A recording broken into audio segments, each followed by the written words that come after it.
Gostaria de desejar boa noite a todos. É um prazer, uma alegria estar aqui com vocês, ver alguém da família do Salto. Vocês pertencem a uma família do Salto. Nós somos 8 seminários hoje. O mais recente é a FAAMA, nosso seminário no norte do Brasil, próximo a Belém, onde este ano nós temos 194 alunos na graduação. Depois dele, então, aqui no Brasil, no Nordeste, nós temos o IAN, que tem 466 alunos na graduação e mais 88 alunos no mestrado e na lato sensu. Um dos dois programas. Nós temos depois nosso menor seminário que se encontra no Equador, onde nós temos 63 alunos na graduação. Na Bolívia, nós temos em Cochabamba o nosso seminário com 390 alunos na graduação. Na Argentina, nós temos ali, na região de Entre Rios, o nosso seminário na Universidade Adventista do Plata, com 207 alunos na graduação, 16 no mestrado e 18 no doutorado. No Chile, no sul do Chile, na próxima cidade de Chillán, nós temos a nossa universidade, nosso seminário ali, a sede do Salto, com 125 alunos na graduação. Aqui em Engenheiro Coelho, nós temos o nosso maior sede na América do Sul, com 474 alunos na graduação, 127 nos programas de mestrado e lato sensu, 36 no doutorado, mais 27 alunos no pesquisa, no lato sensu e mestrado também no programa específico anual. No Peru, próximo à cidade de Lima, nós temos ali então o nosso terceiro maior seminário, que o IAN agora passou, mas o nosso seminário da UPU, Universidade Peruana União, tem 440 alunos de graduação, 40 alunos no mestrado e 13 no doutorado. Esse total nos leva a 2.773 alunos envolvidos na área de estudos teológicos na divisão sul-americana, fazendo a divisão sul-americana o maior grupo de concentração, o maior seminário da Igreja Adventista do mundo. E para termos uma ideia, no ano passado, neste ano, na verdade, muitos de vocês foram parte disso, nós tivemos 2.571 alunos procurando entrar no programa de teologia, em toda a divisão sul-americana. 2.571, dos quais então foram escolhidos 655 alunos. Esse é o total de alunos em primeiro ano em todas as 8 sedes. 655. Assim nós vemos então aí uma busca de mais de 4 alunos por vaga, contando todos. Evidentemente que alguns centros nós temos mais. Aqui no NASP foram 930, buscando 120 vagas. No IAN foram 847, buscando 180 vagas. Agora são 120 também, reduziram. Na FAAMA foram 387 em busca de 60 vagas. E aí nós vemos essa busca que representa, eu creio, um grande interesse pela Igreja Adventista da divisão sul-americana, pelo ministério, pela pregação da palavra de Deus. E louvado seja Deus por isso, e vocês são parte disso. E nós realmente nos alegramos e louvamos a Deus por isso, e temos grande esperança naquilo que Deus vai fazer com dos nossos seminários aqui. Nós hoje passamos por um momento importante na divisão. Quando eu cheguei aqui neste colégio em 1996, vivi aqui de 96 até o ano de 2011, finalzinho de 2011, vivemos aqui 16 anos com os nossos alunos aqui. Um ano de muita alegria, muita felicidade. Sempre digo, alguns aqui tiveram classe comigo, alguns já tiveram classe comigo, hoje estão dando aula, né? Eu digo que entrar na sala de aula para mim é me eletrizar. Eu entro, vejo vocês, pessoas, jovens, homens e mulheres, que Deus chamou para se preparar, isso só traz ânimo, não é? E mesmo podia poder uma noite terrível, ali naquele momento ali, é ânimo total, né? Até meio-dia, depois de meio-dia não tinha. Até meio-dia não sentia nada, animado. Pois bem, é realmente uma alegria estar com vocês. O pastor Emilson, quando conversou conosco, nos convidou. Nós estamos aqui, eu estou aqui especificamente para dar uma classe para o programa de Lato Senso, a classe de aramaico, aramaico bíblico. Vamos nessa semana então ter uma semana intensiva de aramaico, né? Uma semana de estudo aramaico, e já traduzem, e na sexta-feira, começamos hoje a classe, sexta-feira já vamos traduzir o texto, exame final, dicionário e tal, traduzir o texto, né? E é possível porque esse não é o primeiro ano que nós damos classe de aramaico, já é o quarto ano que estamos dando classe de aramaico, e todos os anos o pessoal sucede bem, né? Consegue sair bem, e depois tem um trabalhinho de poucas páginas ali, tradução de alguns versos ali, que eles demoram aí uns dias, dia e noite, vivendo um pouco a experiência do céu, quando você precisa mais descansar, é só louvor e alegria, né? Então, mas ali, esperamos que vocês possam ter essa experiência também, né? O Brasil e a América do Sul está crescendo na área do texto adventista, crescendo em programas, se tornando mais presente na igreja. Quando nós chegamos aqui, eu lembro que uma das tônicas que aqui se tocavam, nas nossas capelas, etc., era a necessidade dos nossos seminários terem uma atuação fora dos limites do nosso país, o que hoje já é uma realidade. Vocês aqui, muitos vão para a África, a Ásia, a América, a Europa, não é? Hoje o Brasil está se tornando um celeiro, e a América do Sul, como um todo, se tornando um celeiro de missionários para o mundo. A igreja está buscando esses missionários, né? Nossos países, pela graça de Deus, não têm envolvimento político que fechem as portas para o trabalho missionário, e além disso são pessoas dedicadas à igreja, comprometidas, bem preparadas, e realmente se tornam missionários de mão cheia, né? Vemos, por exemplo, agora quando foi estabelecida essa nova união do Oriente Médio, né? O primeiro lugar que eles vieram buscar ajuda foi a América do Sul, e a América do Sul enviou os seus missionários, estão lá, né? No Iêmen, no Egito, né? No Chipre Norte, e só lugar onde não. O Iêmen, por exemplo, não tem adventista, nenhum para contar história, né? Agora encontraram lá que é um estudante etíope que estava estudando na Universidade do Iêmen, né? É o único membro adventista da igreja, da nossa igreja no país. Nós temos lá um casal formado nesta casa, né? Jovem, ele. Nossa ênfase será na profecia apocalíptica, mas nós vamos trabalhar, vai ser mais do que sermões, será uma série, será uma classe de 12 horas de classe, daqui até sábado. Vamos trabalhar no tema de como a profecia apocalíptica, e aqui diz que nós temos de acreditar com muita fé, porque é adventista só trabalha no sábado. É bom adventista isso daqui. Nós só na 7ª vez. Aqui já foi 7, 14, hoje resolvemos descansar com o feriadão. Então, fica aqui, né? Mas nós vamos ter a profecia apocalíptica como chave para entender a escatologia da profecia clássica. Começa primeiro lá o título. Profecia apocalíptica como chave para entender um pouco essa questão.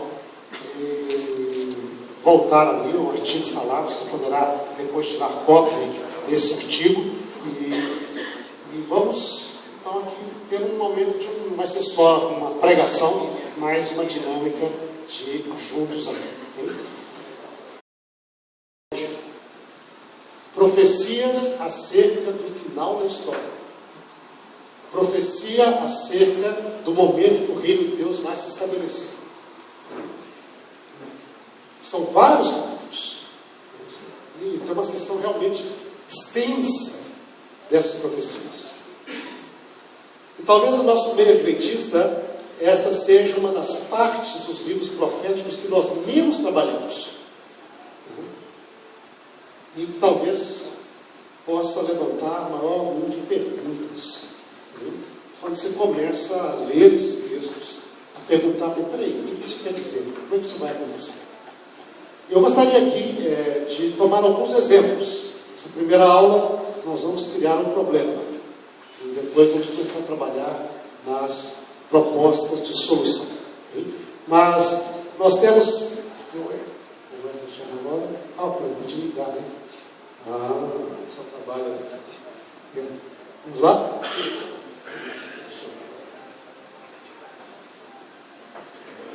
Oi. Primeiro, então. Tomar aqui um exemplo em Isaías 66. Último capítulo do livro de Isaías. Nós temos ali um quadro escatológico bem interessante. Isaías, convido você a ler sua Bíblia. Isaías capítulo 66.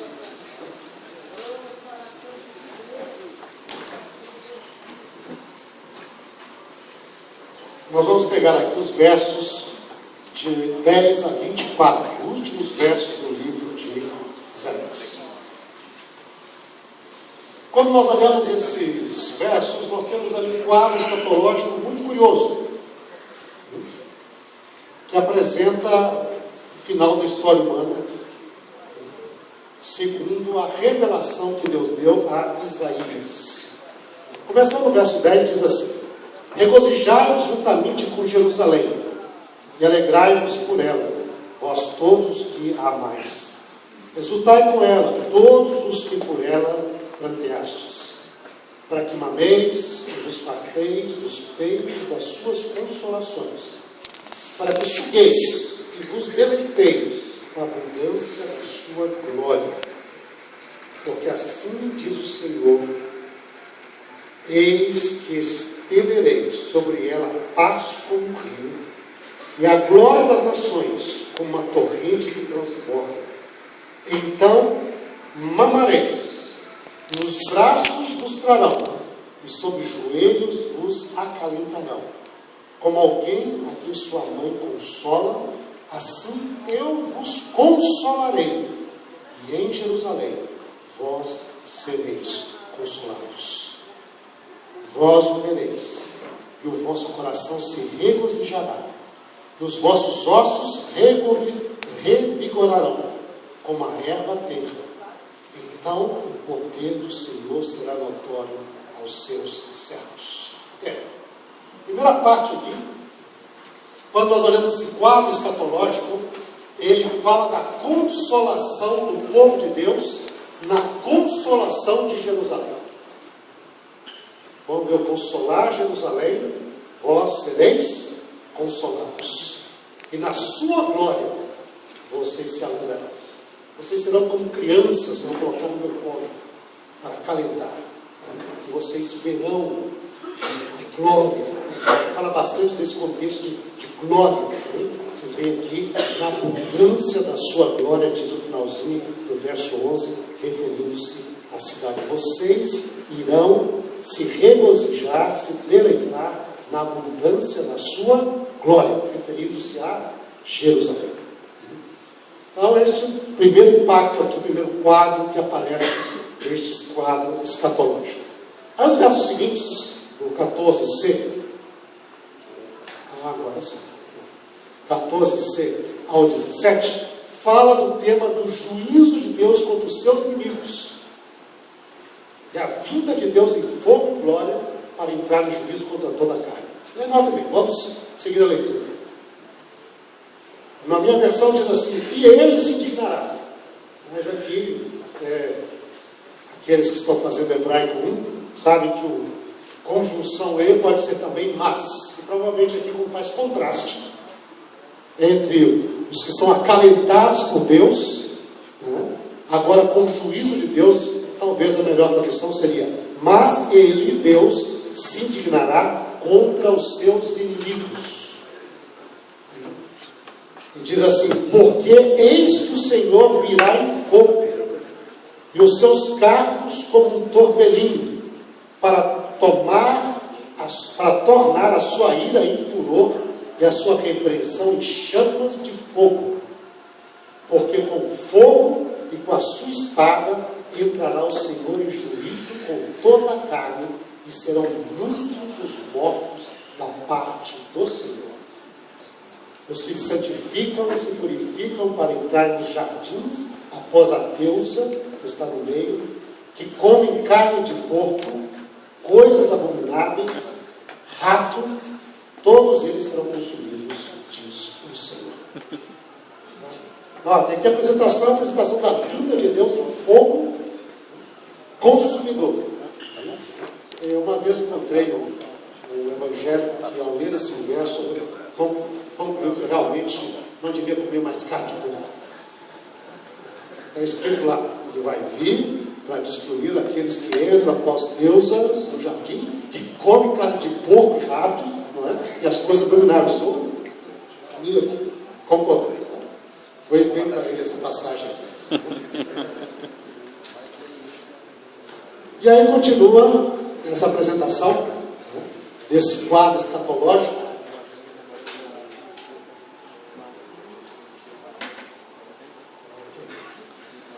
No verso 18,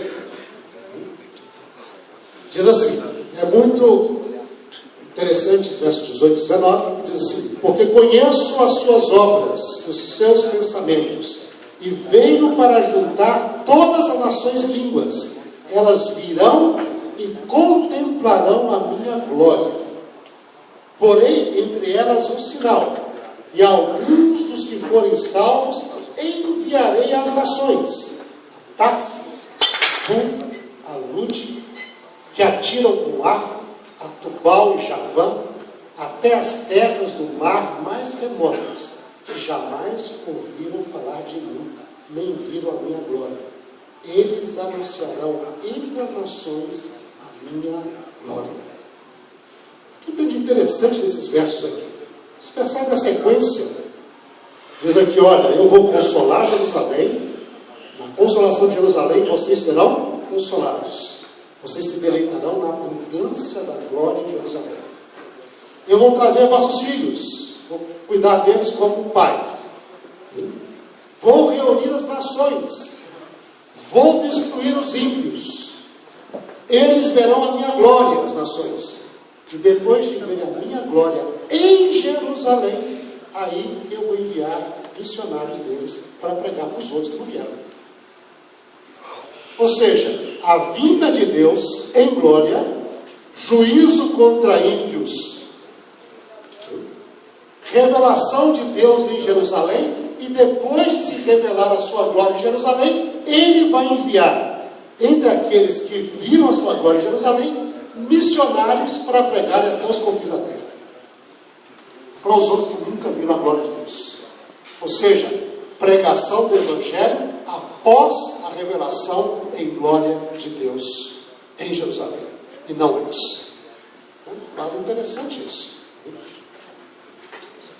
E daí segue a profecia dizendo: depois que eles anunciarem todas as nações que nunca viram a minha glória, as mais remotas ilhas, então diz verso 20: trarão todos os vossos irmãos dentre todas as nações por oferta ao Senhor, sobre cavalos, em liteiras, sobre mulas e dromedários, ao meu santo monte, a Jerusalém do Senhor, como quando os filhos de Israel trazem suas ofertas de manjares em vasos puros à casa do Senhor. Também deles tomarei alguns para sacerdotes e para levitas, diz o Senhor. Então, veja aqui, Deus se revela em glória de Jerusalém, muitos veem a sua glória, Ele julga os ímpios, esses apostados, etc. Tal. Aqueles que veem a glória de Deus e são salvos, são deles, são enviados missionários para pregar para o resto do mundo essas passagens que nós cremos piamente que vão acontecer, como por exemplo a adoração de Deus de cada sábado. Está ali. Quer dizer, essa passagem nós acreditamos e como adventistas usamos para dizer, na eternidade nós vamos adorar a Deus cada mês, início de mês, cada sábado. Está, onde nós tiramos a missa? Tiramos daqui. Tiramos daqui. E é curioso que esse quadro de Isaías, ele se repete sistematicamente através do livro, como um dos outros profetas também. Eu gostaria aqui só de chamar para rapidamente, hoje encerrarmos a nossa reflexão, né? Mas, por exemplo, outras passagens ali de Isaías, ou seu quadro escatológico. Por exemplo, o capítulo de número 60, verso 1 a 12, nós não vamos ler tudo, né?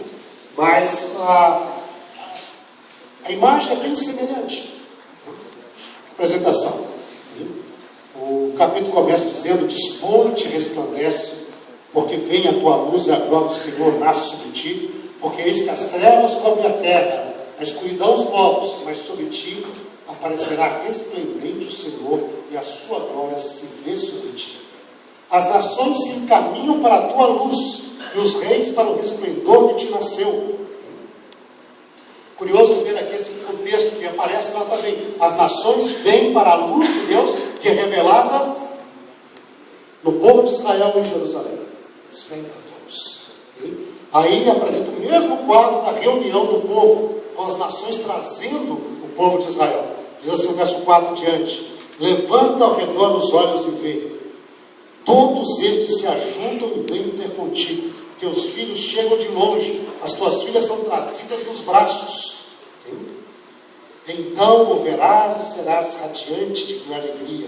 O teu coração estremecerá e se dilatará de júbilo, porque a abundância do mar se tornará a ti, a riqueza das nações virão até contigo. E aí fala como as nações vão trazer, vão servir, não é?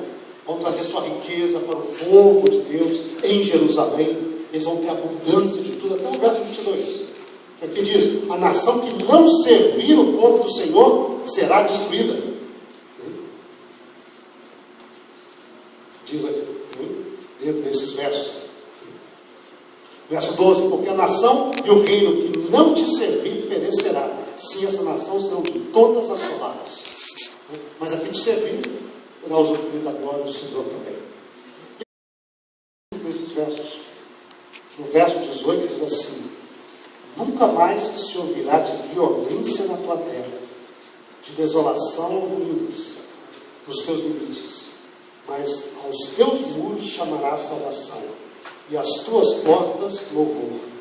Nunca mais te servirá o sol para a luz de dia,